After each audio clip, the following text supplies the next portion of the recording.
Grève dans l'éducation nationale jeudi pour protester contre le protocole sanitaire actuel et les moyens donnés à la lutte anti-Covid. Selon le principal syndicat du primaire, la mobilisation s'annonce historique. L'une des représentantes du SNUIP-FSU sera sur ce plateau.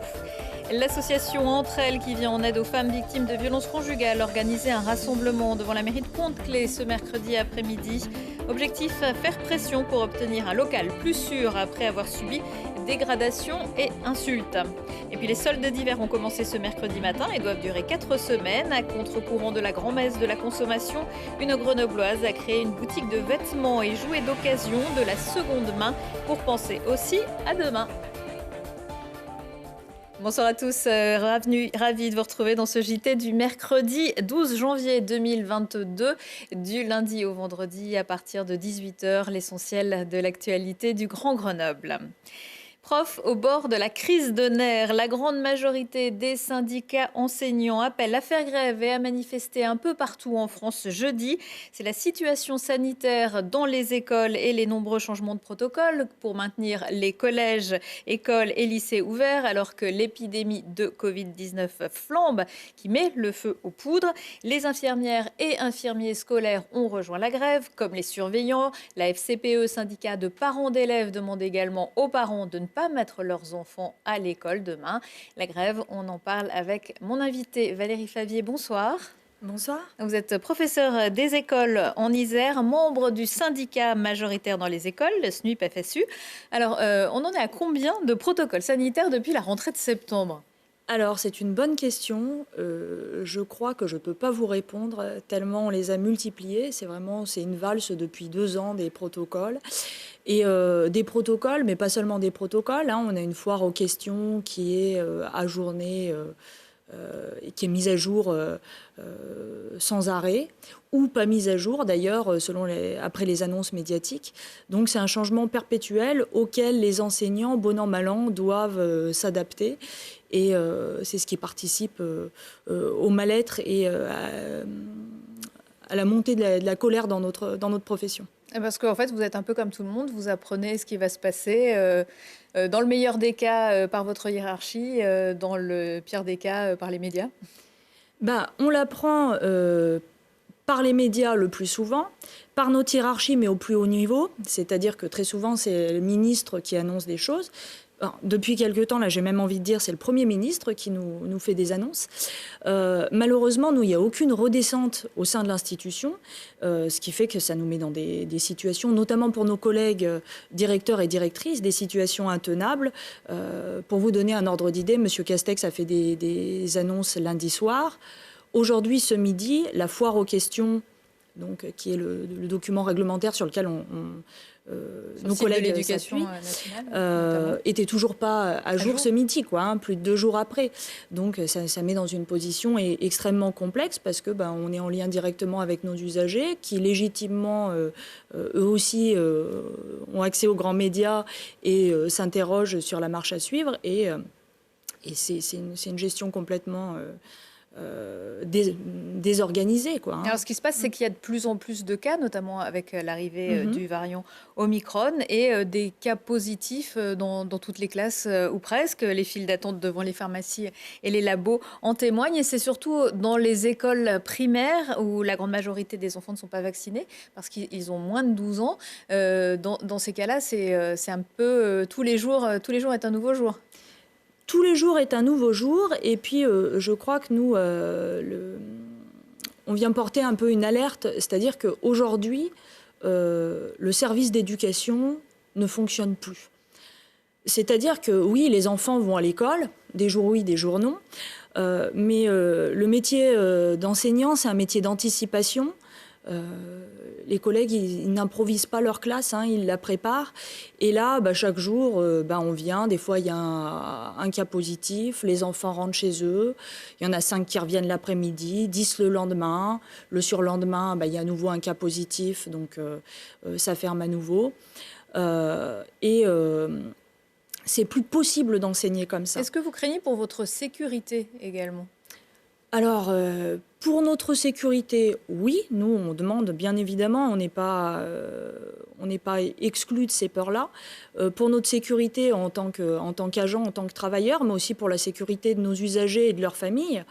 Ça fait donc au début, on était dans une situation d'urgence et de découverte d'une crise sanitaire qui dure depuis plus de 2 ans.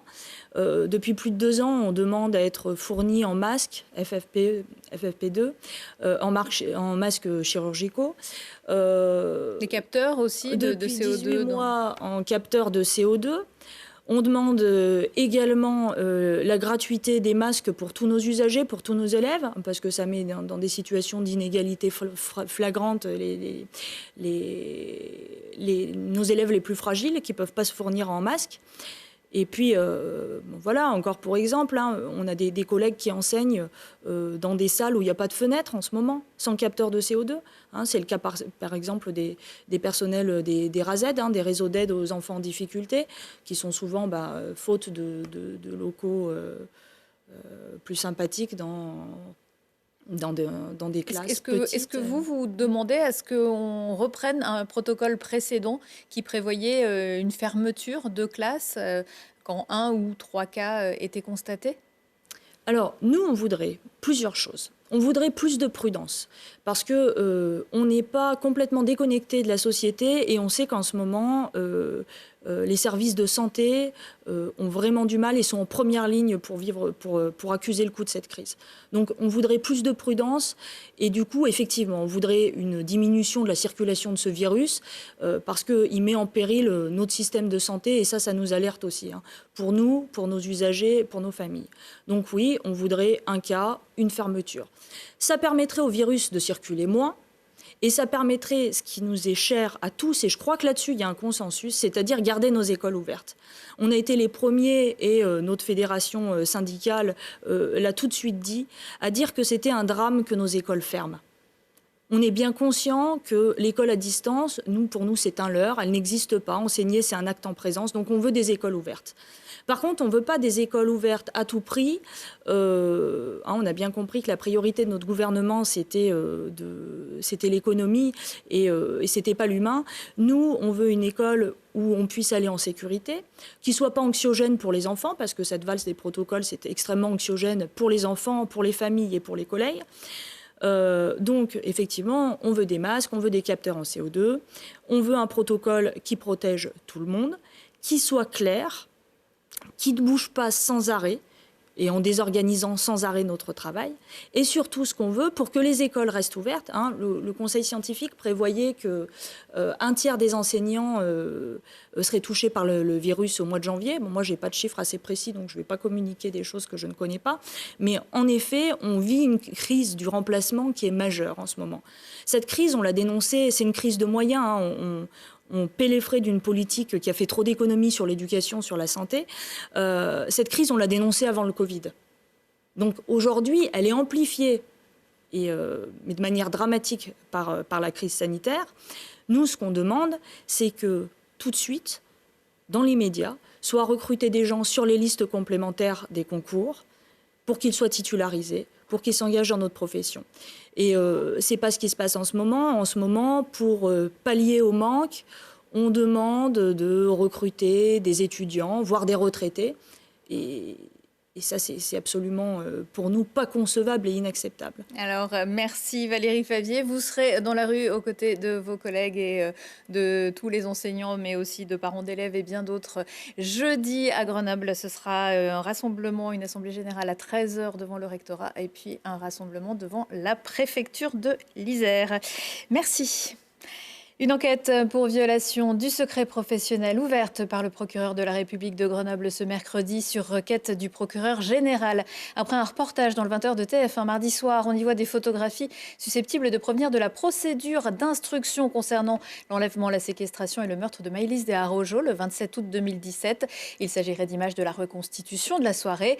La communication de ces photos à un tiers non autorisé peut constituer une infraction pénale. Nordal Lelandais doit être jugé pour ces faits devant la cour d'assises de l'Isère à partir du 31 janvier. Entre elles veut faire bouger plus rapidement. La mairie de Pont-de-Claix réclame un local plus sûr. Depuis septembre, l'actuel lieu qui accueille l'association d'aide aux femmes victimes de violences conjugales est régulièrement cambriolé et dégradé. Et cette violence n'est plus soutenable pour Entre elles, qui est allée le dire cet après-midi sous les fenêtres de la mairie. En 2021, l'association qui existe depuis une dizaine d'années a soutenu et aidé 36 femmes. En fait, on n'est pas en sécurité, les femmes qu'on suit ne sont pas en sécurité. Le local a été cambriolé, a été vandalisé. Le seul truc qu'on demande, c'est un soutien de la mairie. Ils sont montés à l'intérieur, ils ont piqué des ordinateurs, ils ont piqué des dossiers des femmes. Ils ont dévalisé le sous-sol, ils ont cassé des trucs, ils ont cassé des fenêtres. Sauf que la mairie, ils n'ont rien fait, quoi. C'est un lieu qui permet déjà de recevoir la parole des femmes, qui permet aux femmes d'être entendues, d'être écoutées. Et sans ça, il n'y a rien. Et moi, ça me permettra de sortir de chez moi. Et ça me fait revivre, ce que j'ai été maltraitée par mon mari. C'est une renaissance. Voilà, pour moi, c'est quelque chose de très important. Ça me touche qu'elles aient bougé parce qu'elles se battent déjà, elles, pour s'en sortir. Et elles sont encore en train de se battre pour essayer d'avoir un lieu pour pouvoir se retrouver, pour pouvoir prendre la force de l'une et de l'autre. Alors moi, j'appelle à tous les élus, à tous les maires de la région, que s'ils veulent avoir une association comme la nôtre dans leur commune, on est prêt à y aller, on est prête, il n'y a pas de souci.